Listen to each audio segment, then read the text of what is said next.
Oke, assalamualaikum warahmatullahi wabarakatuh. Selamat datang di channel saya. Apa kabar teman-teman? Semoga kalian semua selalu diberikan kesehatan dan dilancarkan rezekinya.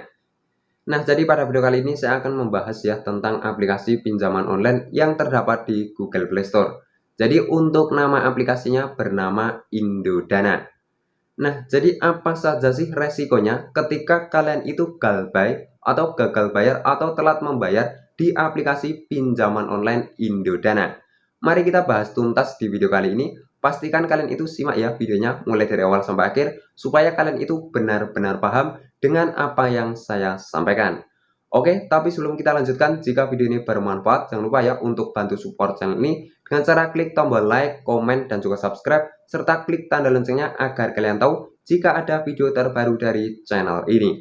Oke, langsung saja ya di sini kita bahas untuk aplikasinya. Nah, jadi ketika kalian itu galbay atau gagal bayar atau telat membayar di aplikasi pinjaman online Indodana, maka kalian itu tidak perlu takut teman-teman. Yang terpenting kalian itu tahu aturannya seperti apa. Karena kebanyakan orang itu terkena mentalnya karena mudah untuk ditakut-takuti, tidak paham aturannya seperti apa. Ya, jadi seperti itu. Oke, jadi resikonya untuk yang pertama, bunga dan denda kalian itu akan menumpuk ya. Jadi bunga atau denda kalian akan menumpuk ketika kalian itu telat membayar atau gagal bayar. Kemudian untuk yang kedua kalian akan bisa saja dihubungi terus ya oleh pihak pinjaman online. Nah, ketika kalian dihubungi oleh pihak pinjaman online, maka kalian harus memberikan suatu jawaban ya. Jangan kalian itu langsung menghilang atau lari dari tanggung jawab. Karena yang namanya hutang kan memang harus dibayar. Oke, jadi kalian cukup menjelaskan kondisi saat ini seperti apa dan kalian cukup memberikan jawaban bahwasanya ketika sudah ada nanti akan segera saya bayar. Janganlah kalian itu memberikan janji-janji. Misalkan 1 minggu, 2 minggu, 1 bulan, jangan seperti itu. Cukup bilang saja nanti kalau sudah ada akan segera saya bayar. Udah cukup seperti itu saja ya. Kemudian apakah kontak kalian akan terkena teror? Oke, jadi untuk aplikasi pinjaman online yang terdaftar di OJK itu tidak memiliki akses untuk membaca kontak kalian. Jadi dia hanya mempunyai kontak peminjam dan kontak darurat. Di luar itu dia tidak bisa menghubungi ya. Jadi seperti itu. Jadi untuk kontak di handphone kalian itu aman teman-teman. Kemudian untuk yang selanjutnya, untuk resiko yang ketiga, kemungkinan saja kalian bisa saja didatangi debt collector. Nah, ketika kalian itu didatangi debt collector, maka kalian tidak perlu takut teman-teman. Yang terpenting, kalian itu tahu aturannya seperti apa. Nah, jadi ketika kalian itu didatangi debt collector, maka kalian bisa sambut dengan baik dan tanyakan terlebih dahulu ya untuk ID card-nya, samakan dengan identitasnya atau KTP-nya, sama atau tidak. Kemudian kalian bisa tanyakan untuk surat tugasnya. Dan kalian bisa tanyakan untuk SPBI-nya. Nah, jadi seperti itu ya. Jangan sampai ada yang mengaku-ngaku nanti ya. Jadi seperti itu. Kemudian misalkan ya, debt collector itu memaksa kalian untuk membayar hari itu juga. Nah, misalkan kalian itu tidak ada ya atau tidak punya, jangan memaksa. Jangan sampai yang namanya kalian itu gali lubang, tutup lubang. Kalaupun tidak ada, ya udah kalian cukup jawab saja. Kalian bisa menjelaskan kondisi saat ini dan kalian itu cukup memberikan jawaban nanti kalau sudah ada akan segera saya bayar.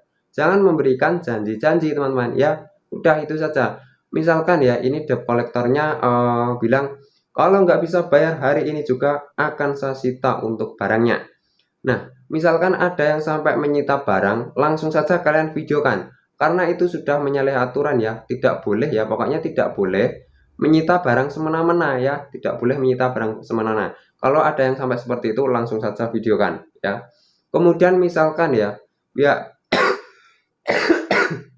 pihak debt collector ya.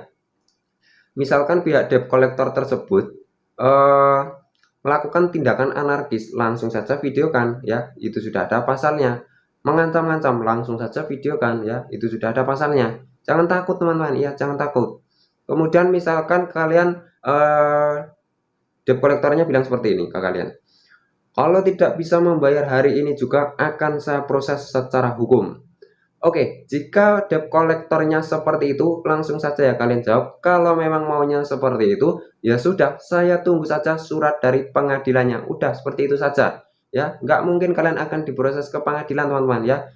Kemungkinannya akan sangat kecil ya, teman-teman. Karena seperti ini, sesuai dengan Undang-Undang ya Nomor 39 Tahun 1999 Pasal 19 ayat 2 sebagaimana tentang hak asasi manusia telah diatur ya, tidak seorang pun atas putusan pengadilan boleh dipidana penjara atau kurungan berdasarkan atas alasan ketidakmampuan untuk memenuhi suatu kewajiban dalam perjanjian utang piutang, maka kalian itu tidak akan bisa dipenjara ya. Jadi ketika kalian itu belum mampu membayar hutang atau tidak mampu membayar hutang, maka kalian tidak akan bisa dipenjara ya. Kalian tidak akan bisa dimasukkan ke hukum pidana, teman-teman. Nah, misalkan kalian dimasukkan ke dalam hukum perdata bagaimana? Oke, misalkan kalian itu dimasukkan ke dalam hukum perdata, itu kemungkinannya sangat kecil, teman-teman ya. Kenapa? Sampai saat ini belum ada, teman-teman ya. Belum ada yang namanya sampai telat bayar atau gagal bayar itu diproses ke dalam pengadilan ya. Karena nanti tidak sebanding biaya ke pengadilannya berapa, hutangnya berapa, itu nanti tidak akan sebanding, teman-teman. Saya mempunyai teman ya, mantan debt collector, seperti hal-hal seperti itu memang sebagai gertakan agar takut, dan itu tidak akan sampai ditemu ke proses pengadilan, ke proses hukum. Dia bilang mantan debt collector ya, karena itu apa? Cuma untuk menakut-nakuti saja ya, sebagai gertakan. Ya memang seperti itulah, mempunyai karakter seperti itu agar mau membayar seperti itu ya. Ketika ditakut-takuti, ketika tidak paham aturan, ya maka mudah untuk ditakut-takuti ya, terkena mentalnya. Jadi seperti itu. Saya mempunyai teman mantan debt collector ya. Ada video saya sebelumnya. Kalian bisa cek, saya berbincang-bincang dengan mantan debt collector. Jadi misalkan di foto nih, saya akan datang ke rumah Anda, saya sudah di jalan. Nah, cekrek. Nah, dikirim via WhatsApp. Ini lokasinya di kota Anda, misalkan seperti itu. Ada kendaraan ya di mobil di kota Anda. Nah, hal-hal seperti itu mudah, teman-teman. Download di Google banyak, cari di tempat kota Anda itu banyak ya. Misalkan kalian di kota A, maka cari kendaraan yang melintas di kota A. Seperti itu trik-trik pinjol itu seperti itu ya. Maka kalian itu jangan mudah untuk ditakut-takuti ya, jangan mudah untuk ditakut-takuti. Kemudian untuk resiko yang keempat. Nah, untuk resiko yang keempat, maka kalian bisa saja dimasukkan atau diserahkan ke slik OJK. Maka ketika sudah masuk slik OJK, kalian bisa dimasukkan daftar hitam ya, BI checking, yang mana kalian tidak akan bisa pinjam di platform manapun. Jadi harusnya kalian suka ya atau senang ketika kalian itu sudah tidak lagi bisa pinjam di platform manapun. Kenapa? Karena kalian itu menempuh hidup baru tanpa riba, teman-teman ya. Jadi seperti itu. Nah, seharusnya ya peraturan dari OJK ketika sudah 90 hari itu dilarang mengejar nasabahnya ya. Jadi seperti itu. Dilarang untuk mengejar nasabahnya. Hutang sudah dianggap lunas, harusnya seperti itu ketika sudah melewati 90 hari dan akan dimasukkan slik OJK itu ya. Jadi seperti itu harusnya, tetapi mungkin ada saja ya yang sudah melewati 90 hari tetapi masih ditagih, bahkan masih sudah tahunan masih ditagih, mungkin masih ada ya. Nah, jadi kan memang yang namanya hutang kan harus dibayar. Ya kalaupun kalian itu mau membayar kan kalian bisa negosiasi bayar pokoknya saja, atau bayar ketika kalian itu pinjam berapa, ya udah bayar itu saja. Misalkan pinjam 5 juta, kalian bayar 5 juta saja, bunganya nggak usah, kalian bisa bicarakan dengan pihak pinjaman online-nya. Oke, jadi seperti itu ya untuk video kali ini, cukup sekian.